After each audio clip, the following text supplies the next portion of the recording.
మరో మేనిఫెస్టో అంటూ రంగురంగుల వాగ్దానాలు, ముగ్గురు ఫోటోలు వేసి సంతకాలు పెట్టి ఇంటింటికి పంపినట్టుగానే మరోసారి ఇదే డ్రామా.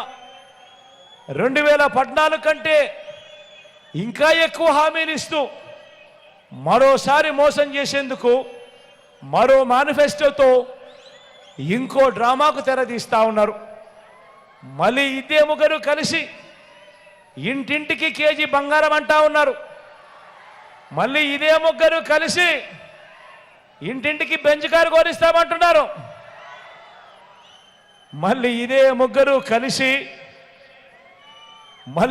ముగ్గురు కలిసి సూపర్ 6 అంటా ఉన్నారు, సూపర్ 7 అంటా ఉన్నారు. మరి ఆలోచన చేయమని అడుగుతా ఉన్నాను. మరి వదల బొమ్మాలి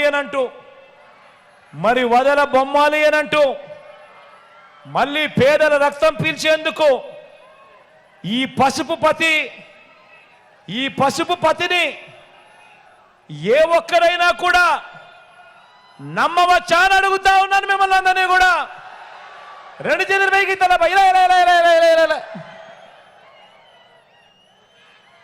నమ్మిన వారిని నట్టేట ముంచి అధికారం ఎలాగైనా దక్కించుకోవాలని, మరోసారి మన రాష్ట్రాన్ని దోచుకోవాలని బాబు ప్లాను.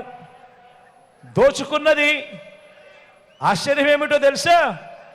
ఈ మనిషికి అధికారం కావాల్సింది ప్రజలకు మంచి చేయడం కోసం కాదు, ప్రజల గుండెల్లో నిలిచిపోవడానికి కోసం కాదు.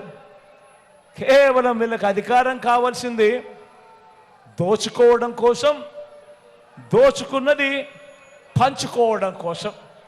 దీనికి వీళ్ళకి అధికారం కావాలి. మరి ఇలాంటి బాబును, ఇలాంటి కూటమికి బుద్ధి చెప్పాలా వద్దా అని అడుగుతా ఉన్నాను. గవర్నమెంట్ బడిలో ఇంగ్లీష్ మీడియం వద్దన్న వారికి బుద్ధి చెప్పాలా వద్దా అని అడుగుతా ఉన్నాను. పేదలకు ఇళ్ల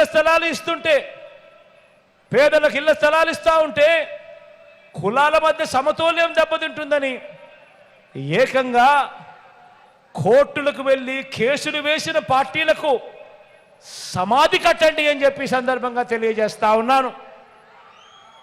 ఎస్సీలుగా పుట్టాలని ఎవరు అనుకుంటారు అని ఆ పుట్టుకనే అవమానించిన వారి రాజకీయాలకు చరమగీతం పాడండి అని చెప్పి సందర్భంగా మీ అందరినీ ప్రాధేయపడతా ఉన్నాను.